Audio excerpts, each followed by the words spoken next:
आधुनिक हिंदी भाषा की उत्पत्ति किस भाषा से हुई है, बताइए। ऑप्शन ए में दिया गया है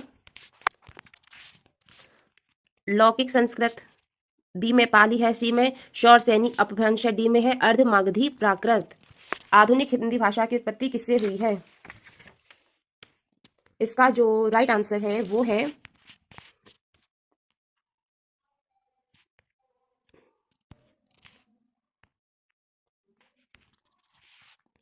शौर सैनिक अपभ्रंश से।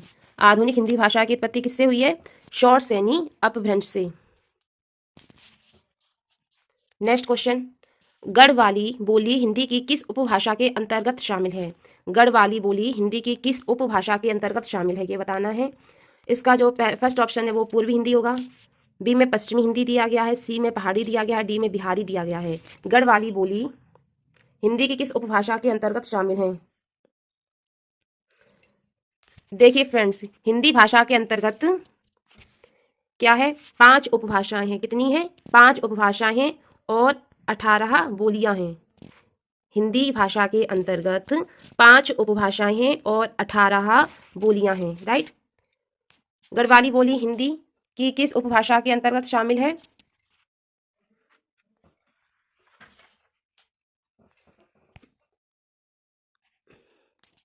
ये है पश्चिमी हिंदी के अंतर्गत शामिल है। गढ़वाली बोली हिंदी की पश्चिमी उपभाषा के अंतर्गत शामिल है। नेक्स्ट क्वेश्चन, मेवाती बोली हिंदी की किस उपभाषा के अंतर्गत शामिल है? यह फर्स्ट ऑप्शन होगा राजस्थानी, सेकंड ऑप्शन होगा पूर्वी हिंदी, थर्ड ऑप्शन होगा पश्चिमी हिंदी एंड फोर्थ ऑप्शन होगा पहाड़ी। मेवाती बोली हिंदी की किस उपभाषा के अंतर्गत शामिल है, बताइए। इसका जो राइट आंसर होगा वो होगा राजस्थानी। क्या होगा? राजस्थानी। नेक्स्ट क्वेश्चन, मैथिली हिंदी की किस उपभाषा के अंतर्गत शामिल है? मैथिली हिंदी की किस उपभाषा के अंतर्गत शामिल है? ऑप्शन ए में दिया गया है पूर्वी हिंदी, बी में पश्चिमी हिंदी, सी में राजस्थानी, सी में बिहारी है और डी में राजस्थानी है। मैथिली हिंदी की किस उपभाषा के अंतर्गत शामिल है? यह है बिहारी। क्या है? मैथिली हिंदी बिहारी उपभाषा के अंतर्गत शामिल है। नेक्स्ट क्वेश्चन है, खड़ी बोली हिंदी की किस उपभाषा के अंतर्गत शामिल है? ऑप्शन ए में दिया गया है पूर्वी हिंदी, बी में पश्चिमी हिंदी, सी में राजस्थानी, डी में इनमें से कोई नहीं। खड़ी बोली हिंदी की किस उपभाषा के अंतर्गत शामिल है? इसका राइट आंसर है पश्चिमी हिंदी। खड़ी बोली हिंदी की पश्चिमी हिंदी उपभाषा के अंतर्गत शामिल है। नेक्स्ट क्वेश्चन है कि हिंदी के अतिरिक्त देवनागरी लिपि में लिखी जाने वाली भाषाएं हैं। देवनागरी लिपि में लिखी जाने वाली भाषाएं हैं, बताना होगा आपको। फर्स्ट ऑप्शन में दिया गया है पंजाबी और नेपाली, बी में गुजराती और नेपाली, सी में पंजाबी और सिंधी और डी में दिया गया है नेपाली और मराठी। हिंदी के अतिरिक्त पूछा गया है कि हिंदी के अतिरिक्त देवनागरी लिपि में लिखी जाने वाली भाषाएं हैं।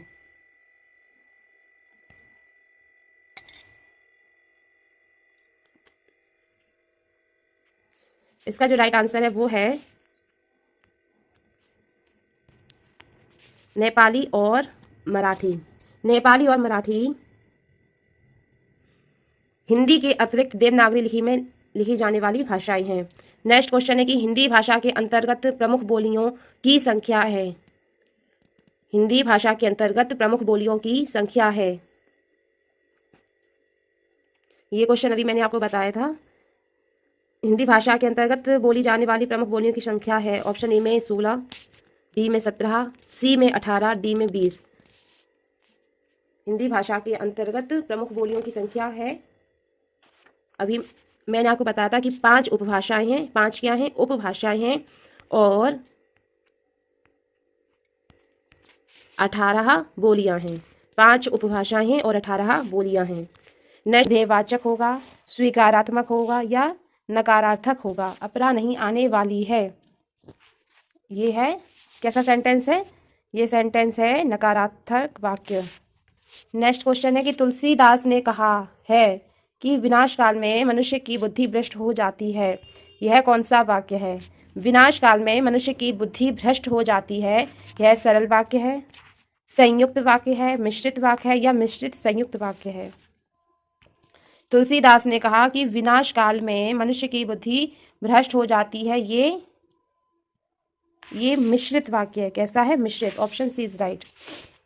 नेक्स्ट है कि संतोष से बढ़कर कोई सुख नहीं। संतोष से बढ़कर कोई सुख नहीं, ये है मिश्रित वाक्य होगा, सरल वाक्य होगा, संयुक्त वाक्य होगा या मिश्रित संयुक्त वाक्य होगा।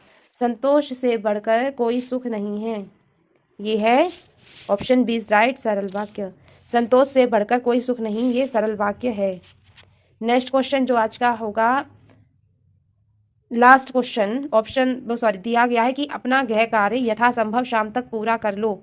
ऑप्शन ए में दिया गया है संयुक्त वाक्य है, ये मिश्रित वाक्य होगा, सरल वाक्य होगा, इनमें से कोई नहीं। अपना गृह कार्य यथासंभव शाम तक पूरा कर लो, ये कैसा वाक्य है? सरल वाक्य है। Option C is right. Friends, ये थे ईवीएस प्लस हिंदी के क्वेश्चंस। मिलते हैं नेक्स्ट क्लास में। बोलियां बोली जाती हैं, तो भारत में लगभग 600 से अधिक बोलियां बोली जाती हैं। कितनी बोली जाती हैं? 600 से अधिक बोलियां बोली जाती हैं। नेक्स्ट क्वेश्चन, हिंदी भाषा की कितनी उपभाषाएं हैं? हिंदी भाषा की कितनी उपभाषाएं हैं? ऑप्शन ए में 4 दिया गया है, ऑप्शन बी में 5 दिया गया है, ऑप्शन सी में 6 एंड ऑप्शन डी में 7। हिंदी भाषा में कितनी उपभाषाएं हैं? कितनी है? Option B is right, 5। इनमें से कौन सा प्रदेश हिंदी क्षेत्र के अंतर्गत नहीं है? इनमें से कौन सा प्रदेश हिंदी क्षेत्र के अंतर्गत नहीं है? ऑप्शन ए में पंजाब दिया गया है, ऑप्शन ए में पंजाब दिया गया है, बी में हरियाणा दिया गया है, सी में हिमाचल प्रदेश दिया गया है, डी में उत्तर प्रदेश दिया गया है। इनमें से कौन सा प्रदेश हिंदी क्षेत्र के अंतर्गत नहीं है? बताइए क्या हुआ?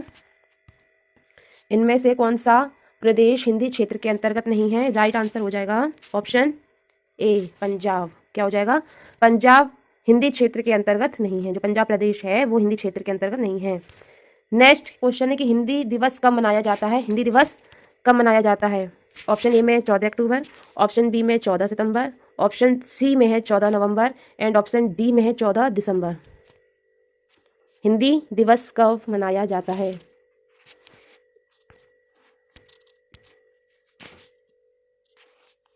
हिंदी दिवस, ऑप्शन बी इज राइट, 14 सितंबर को मनाया जाता है। नेक्स्ट क्वेश्चन, निम्न में से कौन हिंदी भाषा का प्रमुख लक्षण नहीं है? निम्नलिखित में से कौन हिंदी भाषा का प्रमुख लक्षण नहीं है?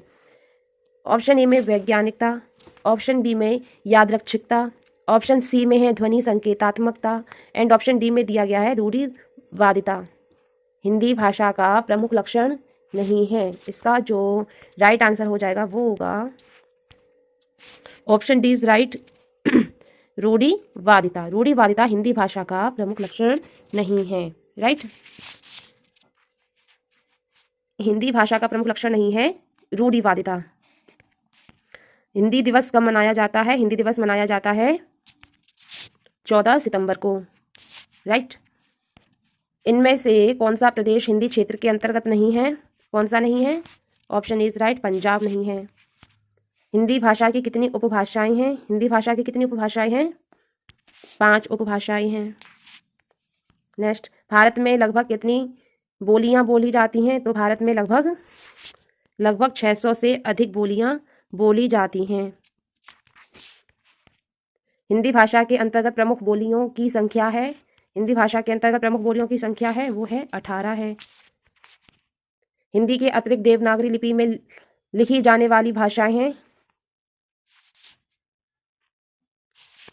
तो इसका जो राइट आंसर हो जाएगा वो हो जाएगा हिंदी के अतिरिक्त देवनागरी लिपि में नेपाली और मराठी लिखी जाने वाली भाषाएं हैं। खड़ी बोली हिंदी की किस उपभाषा के अंतर्गत शामिल है? खड़ी बोली हिंदी की किस उपभाषा के अंतर्गत शामिल है? तो वो है पश्चिमी हिंदी के अंतर्गत शामिल है। मैथिली हिंदी की किस उपभाषा के अंतर्गत शामिल है? मैथिली हिंदी की किस उपभाषा के अंतर्गत शामिल है? तो वो है Bihari. Option C is right, Maithili Hindi Bihari उपभाषा के अंतर्गत शामिल है। नेक्स्ट क्वेश्चन, मेवाती बोली हिंदी की किस उपभाषा के अंतर्गत शामिल है? मेवाती बोली हिंदी की किस उपभाषा के अंतर्गत शामिल है? तो मेवाती बोली हिंदी की राजस्थानी उपभाषा के अंतर्गत शामिल है? नेक्स्ट क्वेश्चन, गढ़वाली बोली हिंदी की किस उपभाषा के अंतर्गत शामिल है? गढ़वाली बोली हिंदी की पश्चिमी हिंदी उपभाषा के अंतर्गत शामिल है। नेक्स्ट क्वेश्चन, आधुनिक हिंदी भाषा की उत्पत्ति किस भाषा से हुई है? तो वो हुई है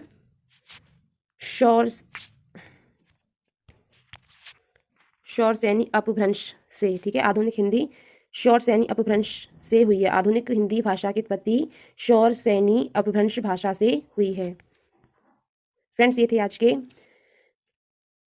important questions, previous year questions. और याद रखिए, अगर आपको होमवर्क में जो भी क्वेश्चंस दिया जा रहा है तो उसका आंसर जरूर कमेंट बॉक्स में दीजिए। आज का जो होमवर्क का क्वेश्चन है वो है, अपना गृह कार्य यथासंभव शाम तक पूरा कर लो। यह कैसा वाक्य होगा आपको बताना। ये होमवर्क का क्वेश्चन है, इसका आंसर कमेंट बॉक्स में ज़रूर देना। अपना गृह कार्य यथासंभव शाम तक पूरा कर लो, ये मैंने क्वेश्चन वीडियो में क्लास में ज़रूर करवाया है। इसका आपको आंसर देना है। मिलते हैं नेक्स्ट क्लास में।